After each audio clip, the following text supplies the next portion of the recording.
there is something more supernatural on the drawing board at Cern than what is being admitted. Even Adam Barker of Tech Bubble wrote of Cern a while back that with the LHC, Cern are expecting to find other dimensions and open portals to these dimensions.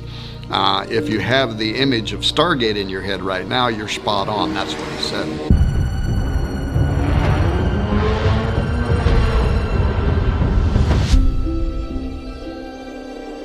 And then he went on to draw parallels to the biblical story of Jacob's ladder.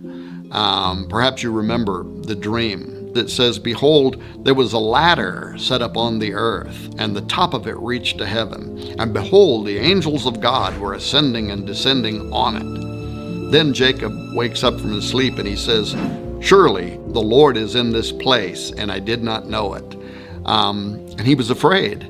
And he says, "How awesome is this place? This is none other than the house of God, and this is the gate of heaven." Genesis 28. Now this ladder, described in the first book of the Bible, describes something like a portal from heaven to earth through which God's angels, interdimensional and spiritual beings from another reality, were traveling. When Jacob wakes up, he refers to the location as a gate, much like today's trendy terms gateway or Stargate. One of Cern's goals is to recreate Jacob's ladder, according to Barker, and to reopen a portal. Now, Sergio Bertolucci, who is the official director for research and scientific computing at Cern, he was asked a while back about this extra-dimensional doorway by The Register, which is a London and New York operated science and technology journal. And he didn't hesitate with an enlightening response. He said, "Yes, out of this door might come something, or we might send something through it." Now, prophecy in numerous parts of the Bible refer to a coming day when portals will be opened and spiritual entities are going to pass through and come to the earth. Now, if that's true, and if those verses are accepted for their literal meaning and not written off as some kind of poetic allegory, as some scholars have claimed, then the idea of Cern playing with gateways is a major concern. This is Houston. Say again, please? And if, as Cern claims, they're only out to explore space, time, matter, particles, and the origin of our known universe and planets from exclusively a scientific or Darwinian-related perspective, if their agenda is unrelated to Bible prophecy entirely, then what is it with all this mystical symbolism that they knowingly are associating themselves with? Wouldn't it be more appropriate for them just to proudly display a polished statue of a particle or some artist depiction of the Big Bang instead of the statue of Shiva? For those who have not yet heard about this controversial piece of art that Cern proudly exhibits between buildings 39 and 40 near the main building of their operation, it stands as really the most visible and celebrated imagery behind their work, Shiva. This is the Hindu god of destruction.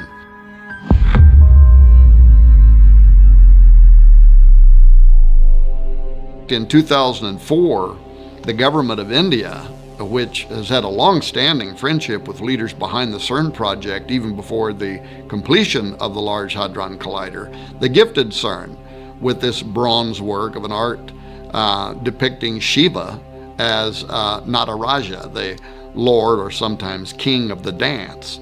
This dance that Shiva performs in the sculpture is the one that provides the source of the creation cycle in Hindu mythology, the preservation of all life in existence and the termination of all life in existence. The Rudra Tandava is a dance that especially displays Shiva's sadistic personality as he rains down the ultimate destruction upon a weary planet.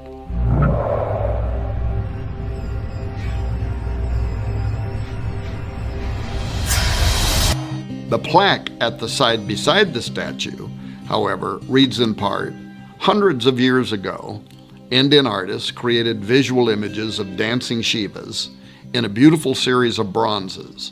In our time, physicists have used the most advanced technology to portray the patterns of the cosmic dance. The metaphor of the cosmic dance thus unifies ancient mythology, religious art, and modern physics. So right there out in the open for all to see is a direct correlation between the Hindu perception of Shiva hundreds of years ago, which is the concept of destroyer that I explained a moment ago, and our time, unifying, quote, ancient mythology, religious art, and modern physics. Something is going on. You think everything's a conspiracy. Everything is. Additionally, and perhaps even more important, there's a significant section of Cern that is built upon the St. Genus Poili, which is a commune in Ain, a department of France. In Roman times, the St. Genus Poili was called Apaliacum, but the town and a temple were dedicated there in ancient times to Apollyon, the destroyer, the Shiva Horus, if you will. Apollyon is also the angel of the bottomless pit, referred to in Revelation 9:11. And then there is a connection between Cern and the Gotthard Base Tunnel, the GBT, which is the world's deepest and longest tunnel system, consisting of 2 parallel passages, each moving in a single direction on a single track. The GBT passes directly beneath St. Gotthard's Pass, a strategic north-south corridor that connects northern and southern Switzerland. The connection to the Large Hadron Collider has to be made primarily because of the bizarre opening ceremony that was live streamed to the entire world on June 1, 2016, that included this highly occult, demonic dance with characterization, beginning with a call to unite the religions of the world by conducting an interfaith blessing of the tunnel beside a statue of St. Barbara, the patron saint of miners. Following the blessing at the statue of St. Barbara, the press, along with visiting dignitaries, also paid tribute to the 9 miners who had lost their lives during construction of the tunnel.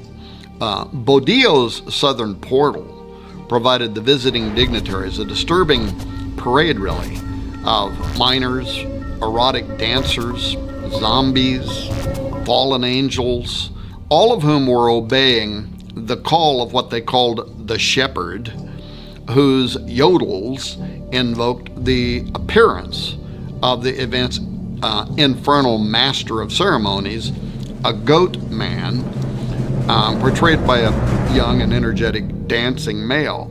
This creature is shown with a Baphomet headdress, a goat demon's head, if you will, and a goat body costume with a hairy pelt, and then it had a formal tuxedo over the top. The imagery was heavily evocative of the German and Bavarian Christmas demon known as Krampus.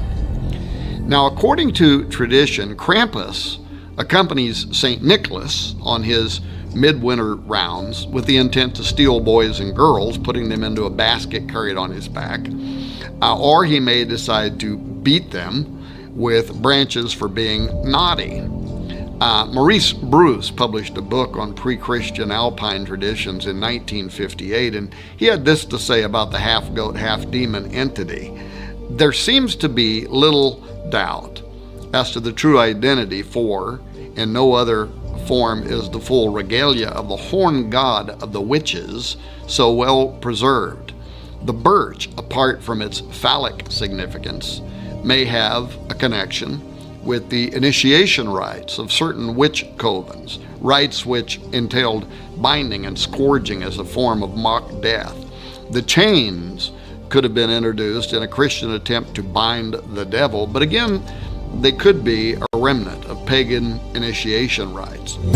Many show the goat man in formal dress and a tuxedo-style cutaway formal coat and trousers, but with his usual horned goat face and always with his tongue extended. Now, this tongue out pose seems to be popular with ancient gods, whether they're Mayan, Hindu, Babylonian, Egyptian, Greek, or even British. For some reason, the coat of arms from the Prince of Wales supports both a lion and a unicorn, with their tongues extended, for instance. More than likely, this tongue position represents sex magic, fornicating with fallen angels. The ancient symbol of the horned god, referenced by Maureen Bruce in the quote that I made a moment ago, it allows us to connect our goat demon from the opening ceremony at the GBT to Cern.